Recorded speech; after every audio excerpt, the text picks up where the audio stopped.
bata, teacher. Ano pa? May mga basket.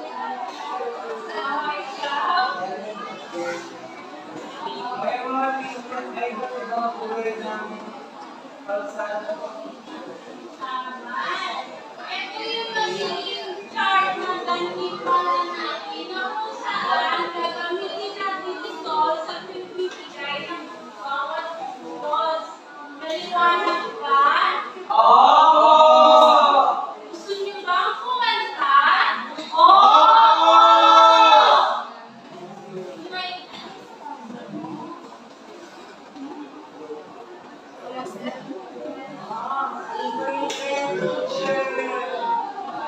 ako muna ang kakanta.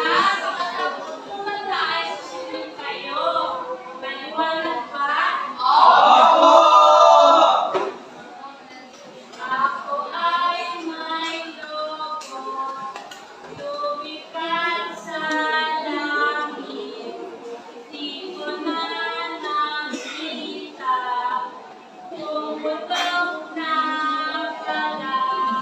Sayang ang pera ko, pambili ng logo. Sa pagkain sana na gusto ko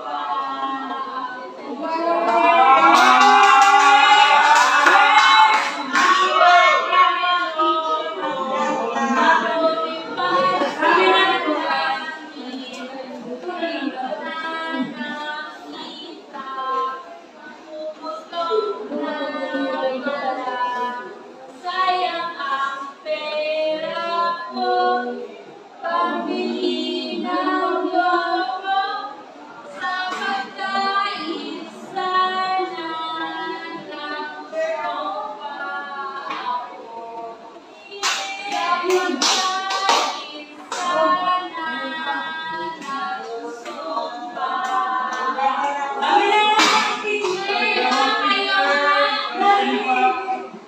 One, two, three. Ako ay may logo, lumipad sa langit. Di ko na nakita, pumutok na pala.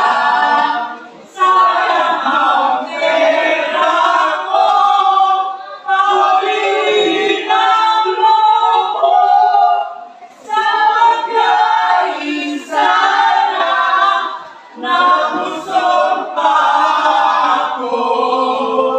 Sa pagkain sana na busog pa ako.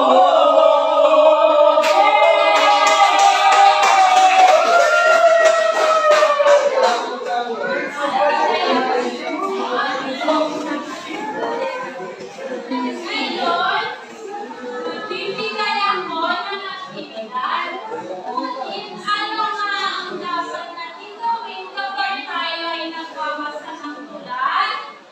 Sige, teacher, mag-ibig. Tama?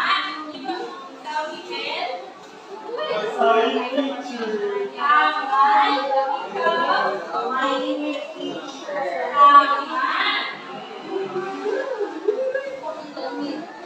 Ating basahin ang sulat. Mag-ingat sa COVID-19. COVID-19 ay sakit na nakakahawa.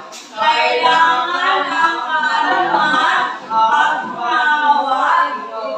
Sa mga batas na pinag-utos ay makiisa. Upang sa ulit tayo magsisiyap mag-usap. Sa tuwing-tuwing na ang Christmas ay sulit.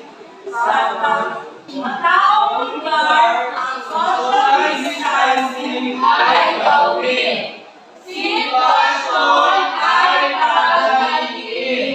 Ang pagmamahalan ay sundin. Pagkakaisa para sa kaligtasan ay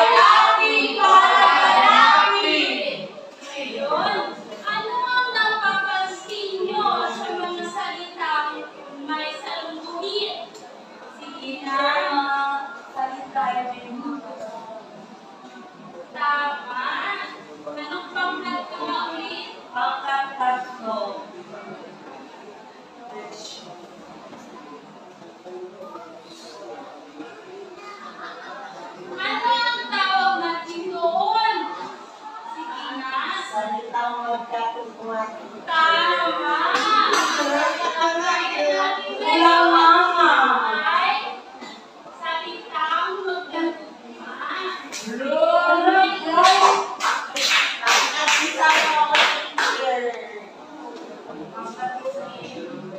ideya ba kayo kung ano ang salitang magkatugma? Ingat, tama ang magkatugma. Galing, pogi mo pa.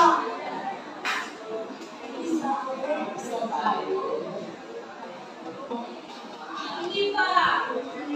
Anong tawag? Para sa inyo, ano ang salitang magkatugma?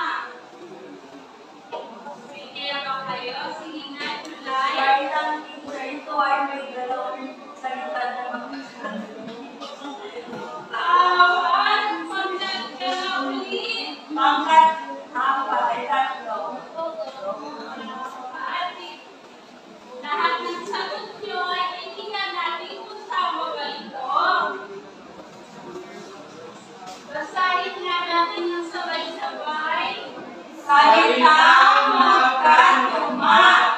Ang mga salitang magkasintog dahil nakakareho ang bigkas ng mga huling pansin. Minsan ay magkakatulad din ang bilang ng pansin ng dalawang salita. Tama ba ang inyong mga sagot?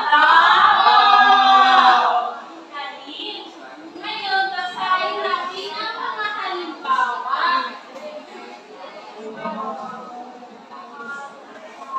Basahin nga natin. Mga salitang magkaugnay, magkatunog. Kahon, dahon, bola, lola, buko, sako, talong, gulong, yelo, mata, lata. Ngayon, naiintindihan niyo lang ba kung ano ang salitang magkatugma? Opo! Sige, tingnan natin kung naiintindihan niyo ba kung ano ang salitang magkatugma? Sige nga, ikaw. Ano ulit ang salitang magkatugma? Sir, para sa akin ba, ang salitang magkatugma ito po ay ang salitang magkatugma ay ang hulihan ng mga salita ay magkasunog at Tama. Nagpupuso na pala. Ang dalawa.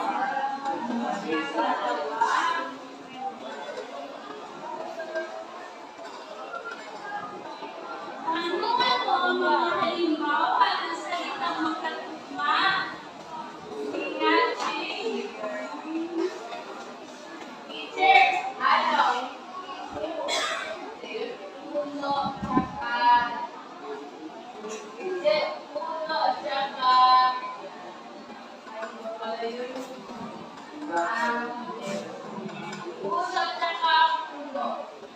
Tama. Ano pang naman? Isa, teacher. Iba. Teacher! Teacher, aso at laso. Tama. Ano pang Dalawang awang. Sige, Miguel. Ikaw. Tuhod. Tama. Ano pang nagkalan? At salamat, teacher. Ang dalawa.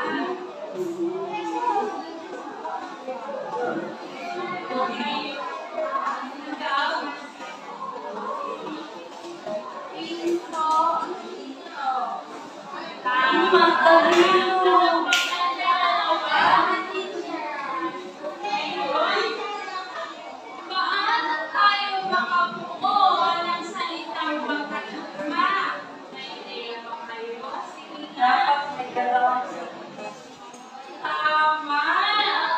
Ano pang kasya? Pangkat tatlo, teacher. Dalawang punto. Ang iba. Gabi. Gabi.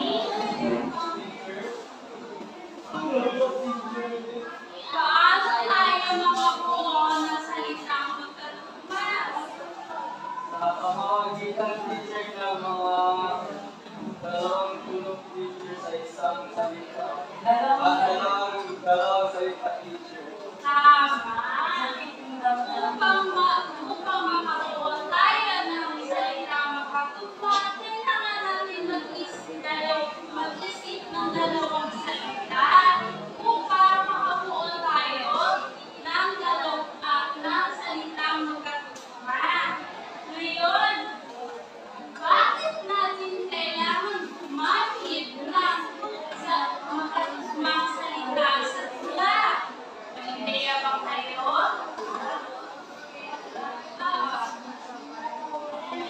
Teacher, upang maging maganda at kaya-aya ang tula. Tama, ng panggatyan.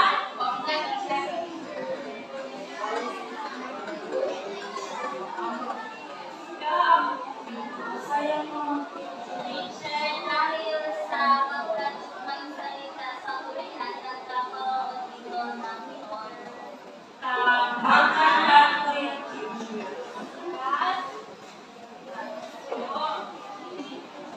Ngayon, naintindihan niyo lang ba kung anong salitang magkatugma? Opo. Ngayon, maaari ba kayong magtanda ng buong papel? Opo. May aktibitan tayo.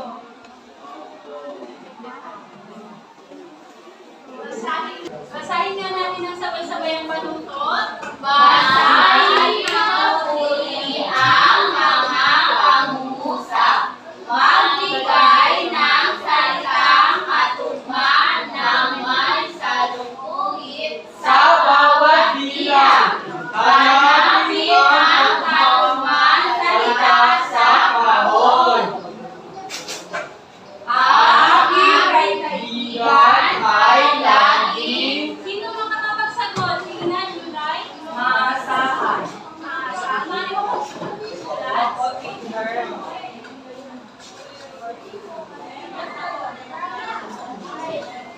Tama. Ngayon, dalawa. umulan man at sa'yo. Kaya ay naging nakuha. Nga, Miguel. Tomorrow, teacher. Tama. Maaari mo makisulat. Opo, teacher.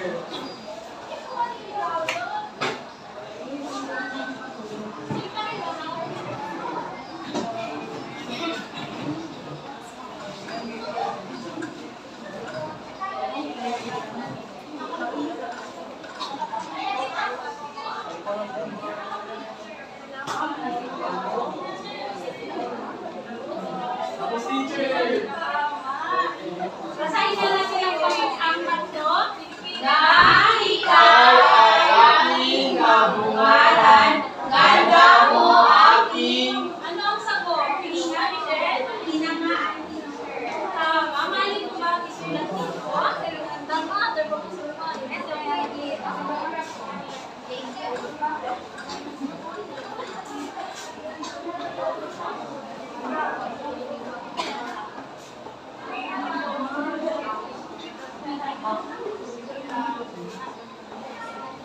Dapat. Basahin na natin. Ang ganda ng halaman sa buti, pasok gamay na kataling ulam. Ano ang sagot? Sige nga, Jay. Laso, teacher. Tama.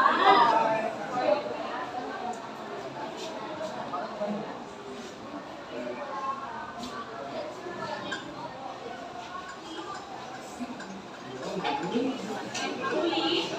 Kailanman ako'y diririnig mo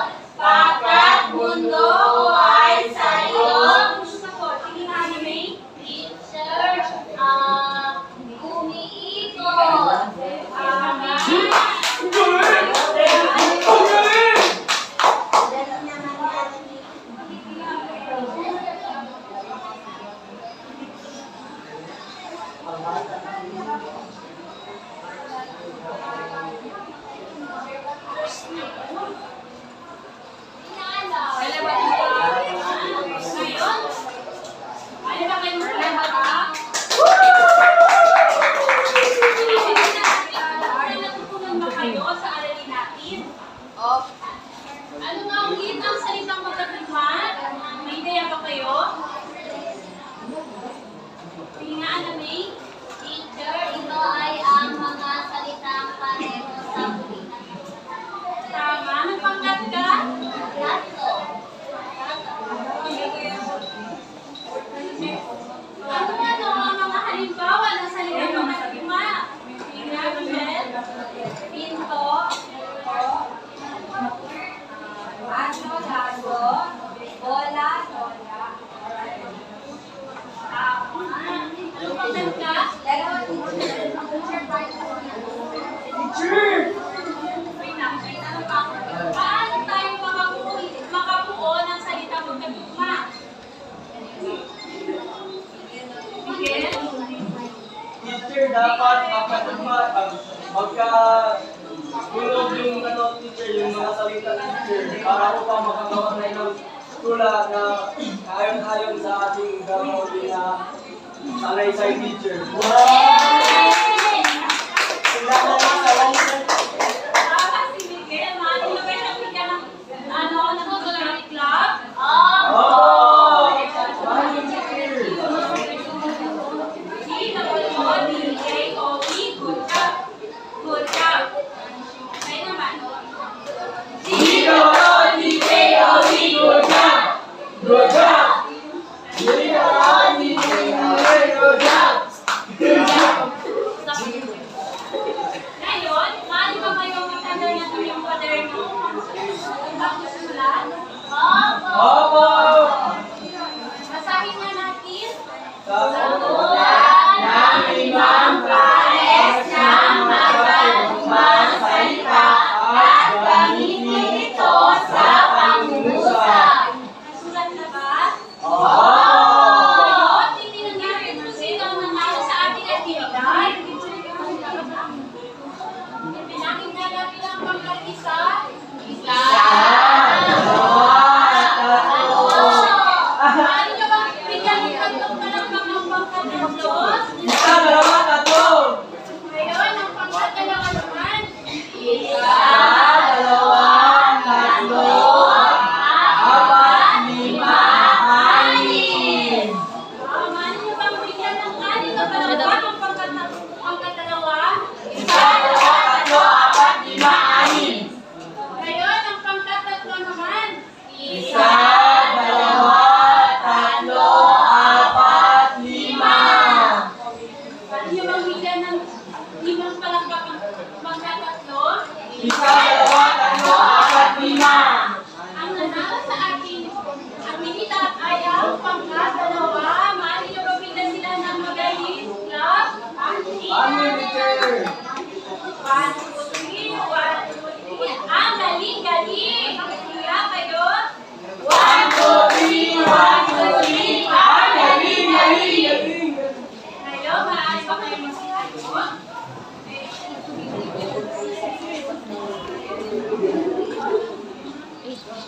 Bago umuwi ang lahat, maaari ba mag-improve yung mga mga basura sa inyong paligid? At ayusin ang inyong upan.